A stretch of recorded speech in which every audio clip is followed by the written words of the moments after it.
नमस्कार दोस्तों, मैं सोनू शर्मा। आज के इस वीडियो में आपको बताऊंगा कि वो ऐसे कौन से 3 काम हैं जो समझदार लोग कभी नहीं करते और यही 3 काम बेवकूफ लोग रोज कर रहे हैं। इसलिए इस वीडियो को आखिरी तक जरूर देखिए और अगर चैनल पर नए हैं तो सब उन चीजों पर अपना फोकस कभी नहीं करते जिन्हें वो कंट्रोल नहीं कर सकते। वो अपनी सारी एनर्जी सिर्फ उन चीजों पर लगाते हैं जहां पर उनका कंट्रोल होता है। सिंपल तरीके से समझ लीजिए कि जिंदगी में कुछ चीजें आपके हाथ में होती हैं और कुछ नहीं। जैसे एक उम्र के बाद आप अपनी हाइट नहीं बढ़ा सकते, चाहे आप कुछ भी कर लो, यह आपके कंट्रोल में नहीं है। लेकिन वजन आप उम्र के किसी भी पड़ाव में कम कर सकते हैं, यह आपके कंट्रोल में है। एग्जाम्पल से समझाता हूं।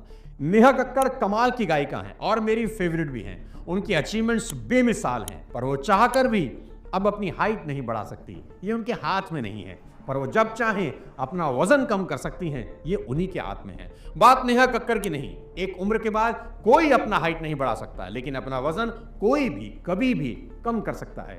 तो कुछ चीजें आपके हाथ में होती हैं और कुछ नहीं। जैसे आप एक अच्छी पार्टी दे सकते हैं, पर क्या इस बात का कंट्रोल आपके हाथ में है कि सबको मजा आएगा? कभी नहीं। आप अपने बच्चे को सक्सेस होने के सभी साधन दे सकते हैं, लेकिन क्या आप अपने बच्चे को गारंटीड एक अच्छा स्टूडेंट बना सकते हैं? कभी नहीं। आप एक ग्रेट प्रोडक्ट तो बना सकते हैं, लेकिन कस्टमर उसे खरीदेगा कि नहीं, उसे कंट्रोल नहीं कर सकते। आप अपने एरिया के सबसे समझदार इंसान हो सकते हैं, पर लोग आपकी बात सुनेंगे और मानेंगे, ये आपके हाथ में नहीं है। आपके पास कितना भी पैसा हो, पर आप किसी लाइलाज बीमारी को ठीक नहीं कर सकते। तो आज के इस वीडियो में ये बात अच्छे से समझ लेना मेरे दोस्त कि कुछ चीजें जिंदगी में आपके कंट्रोल से बाहर ही रहेंगी। उन पर ज्यादा ध्यान देने से कोई फायदा होने वाला नहीं है, सिर्फ खून ही जलता रहेगा। मैं पर्सनली जितने भी सफल लोगों को मिला हूं और जानता हूं, सबसे बड़ी खूबी उन सब की एक ही है कि उनका पूरा फोकस सिर्फ उस पर है जिसको वो कंट्रोल कर सकते हैं। और अनसक्सेसफुल लोग अक्सर उन झमेलों में उलझे रहते हैं जिन पर उनका कोई बस ही नहीं चलता। आपकी हेल्प के लिए आपको एक प्रेयर यहां बताता हूं, जिसे मैंने बचपन में पढ़ा था और सीखा था और अपने घर की दीवार पर चिपका रखा था, जिसने मुझे बहुत फायदा दिया। वो कुछ ऐसी है। Dear God, grant me the serenity to accept the things I cannot change, and courage to change the things I can, and wisdom to know the difference. कि हे भगवान, मुझे शक्ति दो कि मैं उन चीज़ों को एक्सेप्ट कर सकूं जिन्हें मैं बदल ही नहीं सकता, और हिम्मत दो उन चीज़ों को बदलने की जिन्हें मैं बदल सकता हूं, और अक्ल दो ये समझने की कि क्या बदल सकता हूं और क्या नहीं। दूसरा काम जो समझदार लोग कभी नहीं करते, और वो है अपनी हेल्थ को ग्रांटेड लेना और इग्नोर करना। दोस्तों, आप जितने भी बड़े सेलिब्रिटीज को देखेंगे, उन्होंने अपनी जिंदगी में एक्सरसाइज को ऐड कर रखा है। बॉलीवुड से लेकर पॉलिटिशियन तक और बिजनेसमैन से लेकर बाबा रामदेव तक सभी आपको रोज कसरत करते मिल जाएंगे। अक्षय कुमार तो यहां तक कहते हैं कि मेरा दिन ही 22 घंटे का है, 2 घंटे एक्सरसाइज के लिए ही हैं। और साथ ही साथ ये सब लोग फ्यूचर में आने वाली प्रॉब्लम से निपटने के लिए अपनी तैयारी पूरी रखते हैं, क्योंकि उनको अच्छे से पता है कि मुसीबतें बताकर नहीं आती। इसका सबसे लाइव और लेटेस्ट एग्जांपल है सैफ अली खान कि अपने ऊपर हमले के 5 दिन के बाद जब वो लीलावती हॉस्पिटल से डिस्चार्ज हुए तो 5 दिन का उनका बिल था 35,95,000 रुपए।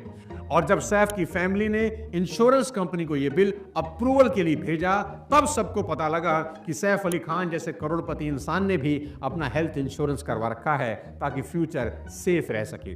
दोस्तों, सैफ अली खान ने जब अपना हेल्थ इंश्योरेंस का चेक काटा होगा तो इस सपने में भी नहीं सोचा होगा कि इंश्योरेंस का ऐसे इस्तेमाल करना पड़ेगा।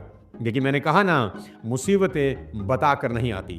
सैफ अली खान को किस चीज की कमी है? एक फिल्म के लिए 30 करोड़ रुपए लेते हैं, बावजूद इसके वो हेल्थ और हेल्थ इंश्योरेंस की अहमियत को समझते हैं। और हमारे यहाँ जिनके पास इमरजेंसी फंड के नाम पर घर में बच्चों की गुल्लक भर है, वो भी इतनी बड़ी चीज को हल्के में लेते हैं। वो सोचते हैं क्या जरूरत है हेल्थ की और क्या जरूरत है हेल्थ इंश्योरेंस की। इसलिए मैं हमेशा कहता हूं कि अपना हेल्थ इंश्योरेंस जरूर करवाएं, ताकि किसी अनहोनी में किसी के आगे हाथ ना फैलाना पड़े। 35 लाख छोड़िए, जिस दिन डॉक्टर ने हमें 35,000 का भी बिल पकड़ा दिया ना, तो हेल्थ इंश्योरेंस याद बहुत आएगा। और आज तो ये करवाना बहुत आसान है। आप पॉलिसी बाजार की वेबसाइट पर जाइए, यहाँ आपको 51 से भी ज्यादा इंश्योरेंस पार्टनर्स में से अपने लिए बेस्ट प्लान चुन सकते हैं। 1 करोड़ का हेल्थ इंश्योरेंस प्लान मात्र 430 रुपए पर मंथ और हेल्थ इंश्योरेंस पर अप टू 25% डिस्काउंट भी मिल जाए। सेक्शन 80D में 75,000 तक की टैक्स सेविंग भी कर सकते हैं। आपकी हेल्प के लिए लिंक डिस्क्रिप्शन में दे देता हूं, क्लिक करें और आज ही अपना हेल्थ इंश्योरेंस जरूर कराएं और अपनी हेल्थ का बहुत बहुत बहुत ध्यान रखें। अब तीसरी चीज जो समझदार लोग कभी नहीं करते वो है अपनी लाइफ का रिमोट कंट्रोल दूसरे के हाथ में दे देना। एक सवाल आपसे पूछता हूं, अगर कोई आपको क्रिटिसाइज करता है या नेगेटिव फीडबैक देता है या नेगेटिव कमेंट करता है तो क्या आप उसे अपनी इंसल्ट समझ के बुरा मानते हो? सच सच बताना, दिल पर हाथ रखकर झूठ मत बोलना। मानते हो ना? चलो दूसरा सवाल पूछता हूं, जब दूसरे लोग किसी बात पर आपको गुस्सा दिला देते हैं तो आप गुस्से में कुछ ऐसी चीजें कह जाते हो जो आपको नहीं कहनी चाहिए और बाद में लगता है कि यार बच जाते, नहीं कहते तो अच्छा था। बताओ, आप इसे पूछ रहा हूं, होता होगा ना कि गुस्से में मुंह से कुछ भी निकल जाता होगा। चलो तीसरा सवाल पूछता हूं, क्या आप दूसरों की कही बातों के अकॉर्डिंग अपने गोल शिफ्ट कर लेते हो?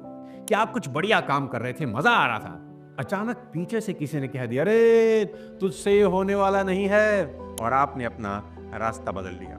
ऐसा होता होगा ना? आपका दिन कैसा रहेगा, क्या ये इस बात पर डिपेंड करता है कि दूसरे आपके साथ बर्ताव कैसा करते हैं? दोस्तों, अगर इन सब बातों का जवाब हाँ है तो इसका मतलब आपने आपकी जिंदगी का रिमोट किसी दूसरे के हाथ में दे रखा है। वो जब चाहे आपको नचा देता है। आपको ओपरा विनफ्रे की कहानी सुननी चाहिए। एक बेहद गरीब परिवार में बड़ी हुई वो लड़की जिसका बचपन में कई लोगों ने यौन शोषण किया, सिर्फ 14 साल की उम्र में प्रेग्नेंट हो गई, बच्चे को जन्म दिया पर बच्चे की मौत हो गई। हाई स्कूल के बाद रोजी रोटी कमाने के लिए रेडियो स्टेशन पर काम करने लगी और बाद में जब मेहनत करके टीवी न्यूज एंकर बन गई तो उन्हें नौकरी से निकाल दिया गया, ये कहकर कि उनका प्रसारण अच्छा नहीं है, मतलब उनको ठीक से बोलना नहीं आता। Well, there aren't many things that can withstand the test of time and यहाँ सीखने वाली बात क्या है जानते हैं? मैं बताता हूँ। जिस इंसान ने ओपरा विनफ्रे को नौकरी से निकाला, उस इंसान की राय को ओपरा विनफ्रे ने अपने ऊपर हावी नहीं होने दिया, बल्कि उसके उलट उन्होंने अपना ही टॉक शो बना दिया और 32 साल की उम्र में उनका टॉक शो पूरे देश में मशहूर हो गया। Do they say we're rude? No. Indian people are very hospitable. Do they say we talk too much? Opinionated, maybe. They say we're opinionated. Do they say we get a lot of divorces? Ah, that could be a discussion. 41 साल की उम्र में उनकी net worth $340 million ज्यादा थी। उन्होंने 5 किताबें लिखी और जरूरतमंद लोगों के लिए एकेडमी तक शुरू कर दी। दोस्तों, जिस महिला को बचपन में सिर्फ इसलिए ताना दिया जाता था, छेड़ा जाता था कि वो आलू के बोरे से बने कपड़े पहनती हैं, उसी महिला को एक दिन टाइम मैगजीन ने संसार की सबसे पावरफुल वुमन में से एक डिक्लेयर कर दिया। क्या सबक मिलता है इससे? यही कि ओपरा विनफ्रे ने अपना रिमोट किसी के हाथ में नहीं दिया और अपना भविष्य, अपना फ्यूचर खुद बनाया। किसी ने कहा तुम्हें बोलना नहीं आता और नौकरी से निकाल दिया तो मायूस होकर घर नहीं बैठ गई, बल्कि अपना ही टॉक शो बना डाला जिसमें बोलना ही होता है। आज दुनिया के तमाम बड़े दिग्गज उनके टॉक शो में जाने को तरसते हैं। दोस्तों, मेरी एक बात नोट कर लो और अपनी दीवार पर चिपका लो, किसी का आपके लिए ओपिनियन आपकी रियलिटी कभी नहीं बनना चाहिए। और जिस दिन आप ये बात जान लेते हैं कि किसी दूसरे में आपकी फीलिंग्स को कंट्रोल करने की ताकत नहीं, तो आपको अपनी असली पावर का एहसास होता है और आप कुछ भी कर गुजरते हैं। दोस्तों, इस बात को याद रखना कि अपना रिमोट किसी के हाथ में नहीं देना। किसी ने ताना मारा, किसी ने गाली दी, किसी ने कुछ कह दिया, मन कर रहा है कि जवाब दूं, शांत हो जाना, ठंडी सांस लेना और उसको एक ही बात बोलना, आज मूड बड़ा अच्छा है, तेरी बात का जवाब 1 हफ्ते के बाद शाम को 5 बजे दूंगा, जा यहां से। आप देखना कि आपको लगेगा कि वाह क्या गजब काम कर दिया और सामने वाला चारों खाने चित हो जाएगा। दोस्तों, आज का वीडियो अगर पसंद आया हो तो अपने सभी जानने वालों को शेयर जरूर कर दें ताकि वो सभी इसका फायदा उठा सकें और ये 3 बातें अपने जहन में, अपनी आत्मा में, अपनी जिंदगी में अच्छी तरीके से उतार लें। इन तीनों बातों में कौन सी बात सबसे अच्छी लगी कमेंट बॉक्स में लिखकर जरूर बताएं। आगे किसी और शानदार वीडियो के साथ फिर आपसे मुलाकात करूंगा। तब तक अपनी सेहत का ध्यान रखें, अपना हेल्थ इंश्योरेंस जरूर कराएं, अपनी हेल्थ का ध्यान रखें। जय हिंद।